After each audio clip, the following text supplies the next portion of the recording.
What's up y'all, Jmaculate here. In today's video, I'll be covering my top 5 workflow tips on the Sonicware Lofi-12 XT. These are the things that I do to effectively and efficiently turn patterns into full beats or songs. Alright, let's get to it. Tip number 1, resampling to combine multiple one-shots to a single file. On the Lofi-12 XT, you can load a single sample to each of the 8 tracks. If you want to play a different sample on that track, you have to parameter lock the other sample to a specific step or steps, so the notes on those steps play the other sample, which feels a bit clunky when compared to devices where you can freely assign different samples to each pad for that track or bank. But you can skip the parameter locks workflow by resampling a series of one-shots so that all the sounds are in a single file. Then you can use slice mode to assign each sample to different pads on the track. So in this example, I have percussion sounds loaded to every track except track 1. I just need to add a note for each sound in the sequence, then resample the sequence with the notes playing back. When setting up a resample chain like this, I like to drop the tempo, then add notes to every other step across the various tracks. And I also recommend setting velocity sensitivity to 0 on the SND page and turning off the envelope on the amp page for each track.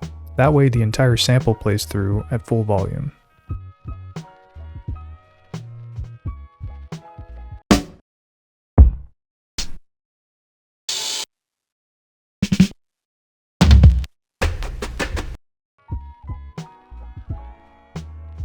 To resample, open the sampling menu by holding Function, then pressing Record. Now turn the A knob all the way to the right to select the resample option.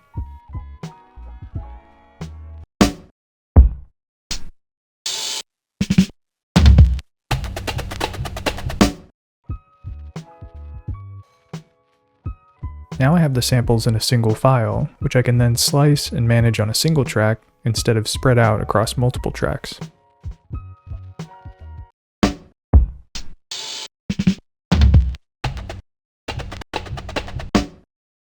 Tip number 2, using sequence duplication to build longer patterns. Longer sequences can be especially difficult to work with on this device because you can't set a custom start point for playback. The pattern always starts playing on the first bar. So if you want to make changes on anything past the first bar, you have to listen to all the bars before it. One workaround for this is to use the sequence copy shortcut, which allows you to double the length of a track sequence, while also copying the sequence data into the second half. To copy sequences like this, go to the CFG page and then hold the function button down and turn the A knob. Now when I look at the second page of this sequence, the same notes from the first 16 steps show up on the next 16 steps. So instead of trying to record a perfect take on something like a 4-bar sequence, you can record a 1 or 2-bar sequence with lots of notes, then clone the pattern and remove some notes from one half and some from the other. Let's use this technique on the hi-hat track. I'll record a 16-step sequence that has an open hat and a closed hat. Then I'll duplicate it and delete the open hat trigger from the first 16 steps so it only happens every other bar.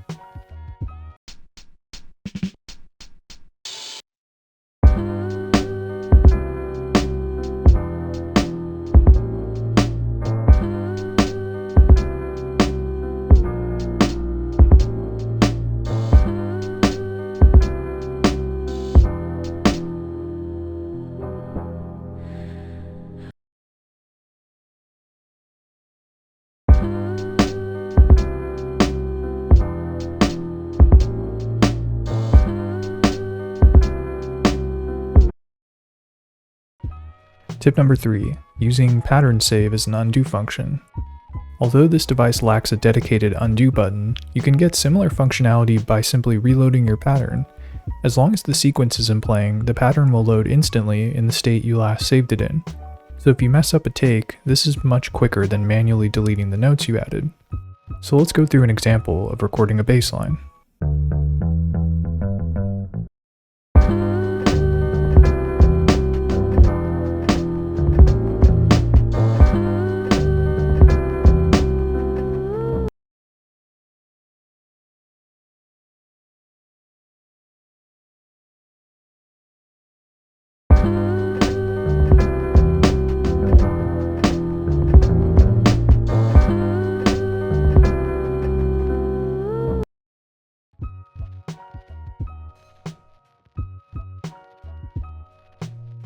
Tip number 4, more than 15 slices with pattern copies. One significant limitation is that when using slice mode, you can't set more than 15 slice markers, which can make working with longer samples very challenging.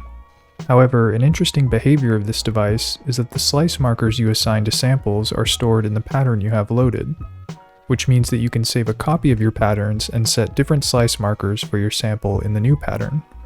So you can spread more than 15 slices across multiple patterns, while also retaining the rest of the pattern's properties, like other tracks, sequence data, and mix page parameters. So here's a sample that I want to add more slices to.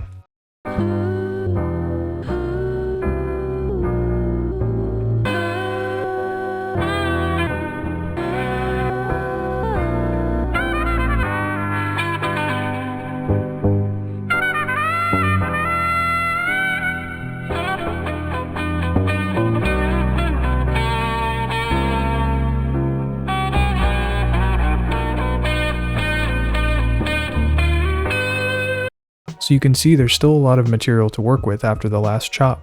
So I'll save a copy of the pattern, then in the copied pattern, I'll clear the note data on the track. And then I'll open the slice page and select the second to last slice. Now I can press clear to delete all the slice markers before this one. Now there's only one slice left, which is where my first set of slice markers ended. So I can start adding slices from this point to build an alternate sample chop section.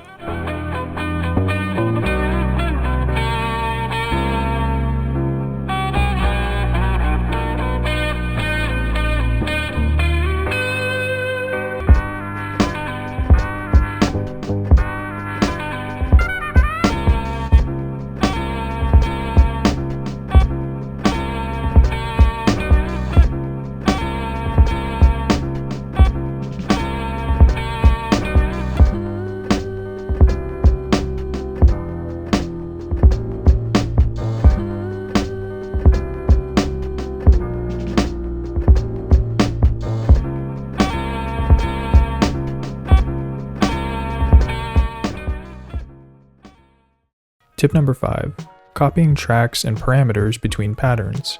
This technique is handy if you've already copied a pattern, but then you add a layer or make a change to one of the patterns and you want that change reflected in the copied patterns. So in this example, I added this female vocalist layer to the pattern, and I want this layer to also appear on my alternate sample chop pattern.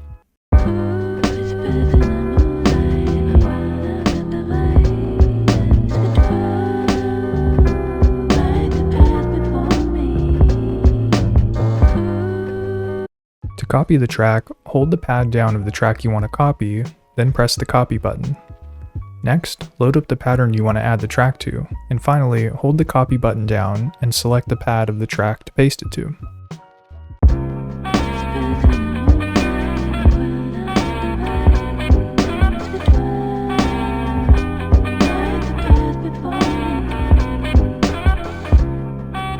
This will paste everything associated with the track, including the note data and parameters like loaded samples and effects. You can also paste the parameters of specific pages of the track, such as the EFX or mod page settings, which is useful if you make small tweaks to a track in one pattern and want those tweaks applied to copies of that pattern without overwriting other aspects of the track. Here I've added a low-pass filter to the sample chops on track 1 of my original pattern.